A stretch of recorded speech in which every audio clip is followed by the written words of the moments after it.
Boa noite, investidores. Estamos aqui para mais um fechamento semanal de mercado. Hoje, dia 18 de julho, dessa vez com meu colega João Dalla Piccola aqui para comentar as notícias da semana. Como de tradição, vamos começar lá por fora. Saiu o dado de atividade e mercado de trabalho na China. O PIB chinês veio em nível esperado, números amplamente positivos.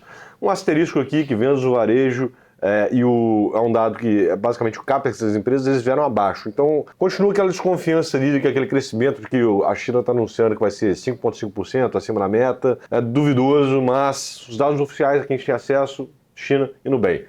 Agora, indo para os Estados Unidos, que foi o mais importante da semana, a gente teve o dado do CPI, que é o IPCA deles, a inflação ao consumidor. O número veio 0,3% mensal, uma alta de 0,3% no mês, acumulando uma alta de 2,7% nos últimos 12 meses, ou seja, significativamente acima da meta. A meta deles lá é 2%. Outro detalhe também é que a gente começou a observar os efeitos das tarifas que foram implementadas, lembrando que o Trump revogou um monte de tarifa, mas aquela que era 10% para todo mundo foi implementada, e os efeitos dessas tarifas começaram a ser sentidos na inflação, tanto é que ela começou a mostrar um movimento para cima. Completamente inesperado, nada para se espantar, mas com um ambiente onde a economia está indo muito bem, a inflação está acima da meta subindo, desemprego nas mínimas e com programas de deportação intenso, bolsa no all-time high, não há motivo nenhum para o Banco Central americano abaixar os juros. E nessa semana a gente teve renovados ataques do presidente Donald Trump, insinuando aqui, oficialmente falando que não vai retirar o Jerome Powell, o presidente do Fed, mas dando a entender que ele tem que abaixar os juros e que, caso não siga as instruções aqui, ele pode ser que procure um substituto antes da hora para o Powell. Oficialmente, não, mas todas as declarações são insinuações nessa direção, o que obviamente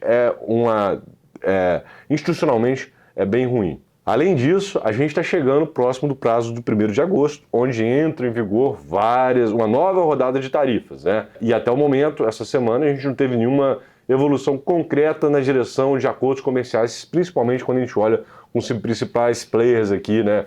União Europeia e China. Mas a gente teve uma semana também com uma agenda cheia corporativa, não é, João? Exatamente, Dirceu. O noticiário corporativo foi muito positivo, inclusive mais uma semana que as principais bolsas americanas renovam all-time high, tanto com o S&P quanto o Nasdaq subindo bem na semana, Nasdaq subindo quase 1,30%. Aqui cabe o destaque para o início da janela de resultados lá fora. Tradicionalmente sempre os bancos iniciam a janela, então aqui JP Morgan subindo um pouco mais de 1,5% na semana. O destaque aqui entre eles foi o Citigroup subindo 7,5% na semana, Goldman Sachs também com uma alta levemente inferior aos demais players, mas também fechando a semana no positivo. Esse movimento que você comentou todo dos dados, eles não refletiram muito na curva de juros lá fora, isso permaneceu praticamente inalterada por toda a semana, mas já é a segunda semana consecutiva que os principais índices renovam all-time high e a gente deve continuar assim pelo menos por enquanto, né? Pois é, né, João? Já que no Brasil a gente teve uma semana negativa, né? Mas por motivos políticos, trazendo aqui o calendário econômico, o principal dado foi o IBC-BR, uma proxy de PIB, divulgação mensal. Ele veio com uma queda e abaixo do esperado, mas nada que assuste muito. É mais um sinal de que a economia brasileira está desacelerando. Note, desaceleração não significa recessão. Todo mundo já esperava uma desaceleração da atividade econômica brasileira e os dados estão confirmando isso. Agora, o político foi o principal pauta da semana. A gente teve evolução do que começou na semana passada em relação às tarifas de 50% impostas pelos Estados Unidos no Brasil. Essa agenda acabou escalando, tá? Hoje, o ex-presidente Bolsonaro foi impedido pelo Alexandre de Moraes de se comunicar em redes sociais, se comunicar com o filho deles que está nos Estados Unidos, também está usando tornozeleira eletrônica, então o tom foi um tom de escalada. Além disso, nessa semana a gente também teve o prazo, né? Lembrando aqui a questão do IOF, o governo fez um decreto no IOF aumentando o IOF, o Congresso derrubou esse decreto, e o Alexandre de Moraes arbitrou que eles deveriam se reunir numa reunião de conciliação, que o prazo era essa semana, não chegaram a uma conclusão, então o Alexandre de Moraes unilateralmente voltou a vigorar o aumento do IOF, com exceção aqui das operações de risco sacado. Então o IOF volta lá para cima. Importante é que não vai ter retroação, ou seja, todas as operações que foram feitas entre a derrubada do decreto pelo Congresso até a data de ontem, quinta-feira, elas não incidirão o aumento do IOF, tá? A retroatividade foi respeitada. Mas no final das contas foi uma agenda política que traz mais incerteza, várias pesquisas aqui mostrando uma reação positiva a popularidade do presidente Lula e um cenário político bastante turvo, né, João? Exatamente. O efeito disso foi um movimento completamente ao contrário do que a gente viu lá fora. Então, bolsa aqui no Brasil encerra a semana caindo um pouco mais de 2%, perto da região de 133 mil pontos, e FIX também reagindo negativamente nessa semana, já é a segunda semana consecutiva.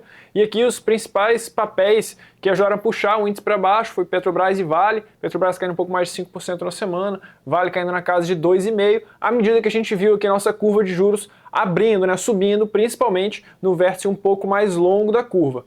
E quando a gente olha para a Bolsa, a gente viu uma saída também muito forte, o fluxo estrangeiro negativo repercutindo esse atrito com os Estados Unidos.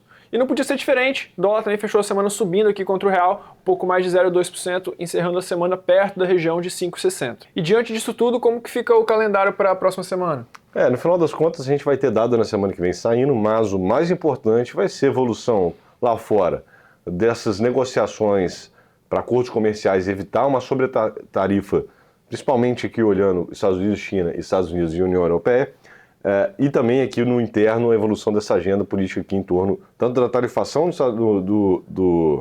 dos Estados Unidos para cima da gente, quanto de uma desescalada ou escalada dessas tensões políticas. Mas a gente vai ter os PMIs aqui no Brasil, né, que são dados que tentam antever a atividade econômica, e a gente também vai ter dados de mercado de trabalho bastante importantes lá fora nos Estados Unidos, tá? Estaremos aqui novamente na semana que vem para atualizá-los. Um bom final de semana e um forte abraço.